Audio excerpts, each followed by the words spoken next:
নমস্কাৰ বন্ধু বান্ধৱীসকল, মমি মম কিটচেনলৈ আপোনালোক সকলোকে স্বাগতম জনাইছোঁ। আজি মই বনালোঁ চাউলৰ কুৰকুৰি। আহকচোন চাওঁ আজিনো মই কেনেদৰে বনালোঁ চাউলৰ কুৰকুৰি। চাউলৰ কুৰকুৰিৰ বাবে আমি এগিলাচ চাউল ভালদৰে ধুই ল'ব লাগিব।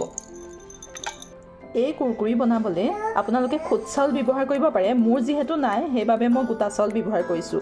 যিকোনো ভাত খোৱা চাউলৰ চাউল আপোনালোকে ব্যৱহাৰ কৰিব পাৰে। এই কুৰকুৰি বনাবলৈ আপোনালোকে বৰা চাউলৰ বাহিৰে যিকোনো চাউল ল'ব পাৰে। মই এগিলাচ চাউল দিছোঁ, লগত 4 গিলাচ পানী আৰু জোখমতে নিমখ দি এতিয়া 10টা চিটি মৰাই ল'ম। 10ৰ পৰা 12টা চিটি মাৰি আমি খুব কোমলকৈ সিজাই ল'ব লাগিব। এয়া আমাৰ ভাতখিনি কোমলকৈ সিজোৱা হৈ গ'ল। আপোনালোকে পাৰিলে খুদ চাউল ব্যৱহাৰ কৰিব। মোৰ যিহেতু খুদ চাউল নাই সেইবাবে মই গোটা চাউলকে ব্যৱহাৰ কৰিছোঁ। আপোনালোকে যিকোনো ভাত খোৱা চাউলৰ আপোনালোকে এই কুৰকুৰিবিধ বনাব পাৰে। এই সিজাই লোৱা ভাতখিনি আমি 2টা পাত্ৰত উলিয়াই ল'ম। এটা পাত্ৰত চিম্পুল নিমখ দিয়া বগাকৈ আমি বনাম আৰু এটা পাত্ৰত আমি মছলা দি বনাম। ইয়াৰ কাৰণে আমি মছলা ব্যৱহাৰ কৰিছোঁ ৰেড চিলি এচামুচ, ক'লা নিমখ আধা চামুচ, জিৰা আধা চামুচ, ধনিয়া আধা চামুচ, গৰম মছলা আধা চামুচ আৰু চাট মছলা আধা চামুচ। এভাগত আমি এতিয়া মছলাখিনি মিলাই ল'ম।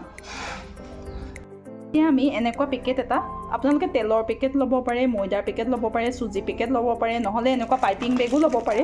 পাইপিং বেগ বা সাজ পায় আজিকালি বিভিন্ন ধৰণৰ, তেনেকুৱাও ল'ব পাৰে। মই এতিয়া ময়দাৰ পেকেটটোতে আপোনালোকক বনাই দেখুৱাম। ময়দাৰ পেকেটটোত মিশ্ৰণখিনি ভৰাই কাট এটা দি আপোনালোকে কুৰকুৰি বনাব পাৰে। এনেকৈ আপোনালোকে ডিজাইন দি যাব। এনেকৈ আপোনালোকে দীঘলীয়াকৈ ডিজাইন দিব পাৰে বা এনেধৰণে ডিজাইন দিব পাৰে বা এনেকৈ ৰাউণ্ড কৰিব পাৰে। নিজৰ পচন্দৰ আপোনালোকে ডিজাইন দি যাব। এইখিনি মছলা দিয়াখিনি পাইপিং বেগত দি আপোনালোকে ডিজাইন বনাই যাব। এনেধৰণে দীঘলকৈ কুৰকুৰি ডিজাইনটো দি গ'লেই হ'ল আৰু। এইখিনি আপোনালোকে কুৰকুৰিও ক'ব পাৰে, চাউলৰ পাপৰো ক'ব পাৰে। মই সেই কুৰকুৰি নাম দিছোঁ।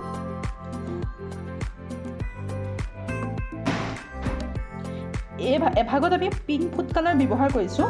আপোনালোকে যিকোনো কালাৰৰ ফুড কালাৰ ব্যৱহাৰ কৰি ৰং বিৰঙৰ বনাব পাৰে এই কুৰকুৰি, নহ'লে নেচাৰেল ফুড কালাৰ, যোনটো নেচাৰেল আমি পালেঙৰ ৰস, বিটৰ ৰস, এনেদৰে নেচাৰেল ফুড কালাৰ ব্যৱহাৰ কৰিও আমি বিভিন্ন ধৰণৰ কুৰকুৰি বনাব পাৰোঁ। এয়া আমি কুৰকুৰি ডিজাইন কৰি ল'লোঁ। এয়া দেখিছেনে এটেমা চাউলৰ কেইখন হ'ল। আমি টান ৰ'দত শুকুৱাই ল'ম।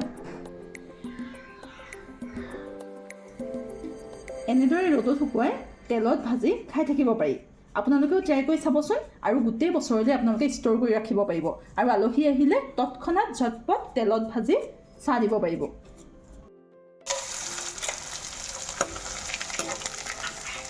আপোনালোকে এনেদৰে তেল গৰম কৰি তেলত ভাজি খাই থাকিব পাৰিব। এয়া চাওক কিমান মচমচীয়া হৈছে। যদি ৰেচিপিটো আপোনালোকে ভাল পালে তেনেহ'লে লাইক, কমেণ্ট, শ্বেয়াৰ আৰু ছাবস্ক্ৰাইব কৰিব। ভিডিঅ'টো চোৱাৰ বাবে বহুত ধন্যবাদ।